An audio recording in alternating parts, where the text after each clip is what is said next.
বুঝলেন? সুতরাং এটি ওই ওদের ডেকে যে বাবা আসো এই হ্যান হ্যান তেন আর তো বলার তো কিছু নেই, একটাই কথা যে আমরা আপিল বিভাগের যতদিন ব্যাপারটা পেন্ডিং আছে আমাদের আপিল বিভাগের সিদ্ধান্ত মানতেই হবে, নাইলে তো সংবিধানেই টিকে না। কারণ সংবিধান পরিষ্কার ভাষায় বলে দিয়েছে এই সব সিদ্ধান্তের মালিক আপিল বিভাগ, সুপ্রিম কোর্ট, নির্বাহী বিভাগ নয়।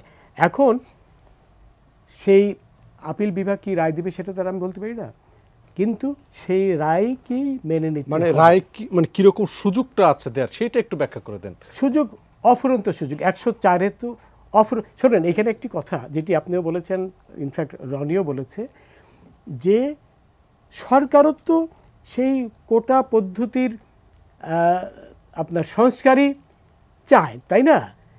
এবং সংস্কার চেয়েই তো তারা হাইকোর্টের রায়ের বিরুদ্ধে আপিল করেছে, সরকারি আপিল করেছে।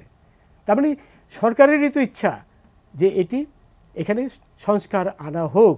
কিন্তু এই সব জেনেও এই রাজাকারের বাচ্চারা, আমি এখানে বলতে বাধ্য হচ্ছি, রাজাকারের বাচ্চারা, রাজাকারের আপনার নাতিপুতিরা পানি ঘোলা করার জন্য ইচ্ছা করে এই এই আন্দোলনে নামানো, এবং এর ফলে সবাই ক্ষতিগ্রস্ত হয়েছে। আমি ক্ষতিগ্রস্ত হয়েছি, রনি ক্ষতিগ্রস্ত হয়েছে, আপনি রাস্তা ব্লক করে দিচ্ছে। শোনেন, আন্দোলনটা যদি শান্তিপ্রিয় হতো তাহলে তো এইসব হতো না। কয়েকটি প্রাণ ঝরে গেল, ওই প্রাণও ঝরে যেত না।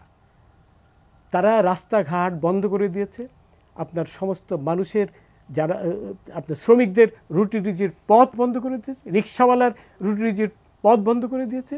এবং রনির কথা মতোই এরা কিন্তু ছাত্রলীগের কক্ষ ভাঙচুর করেছে, এরাই কিন্তু আক্রমণ করেছে।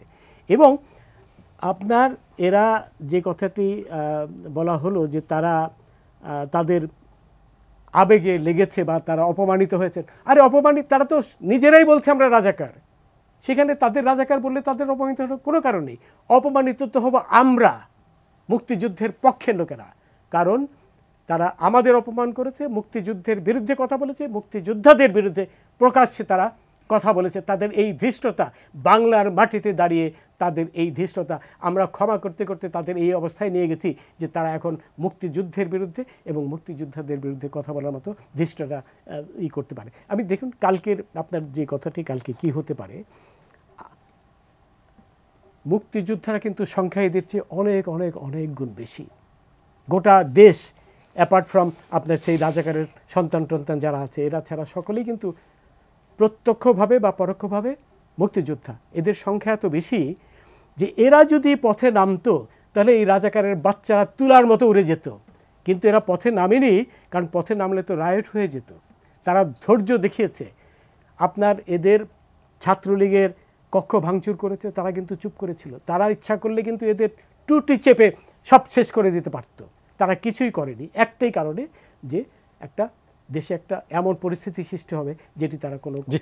আমি আজকে বলি, আজকে দুপুরবেলা আমি একটি অনুষ্ঠানে গিয়েছিলাম, সেখানে কয়েক হাজার মুক্তিযুদ্ধের পক্ষের লোক হয়েছিল। গৌরব 71 এই আপনার মিটিংটি করেছিল, সেইখানে কয়েক হাজার মানুষ আপনার হয়েছিল।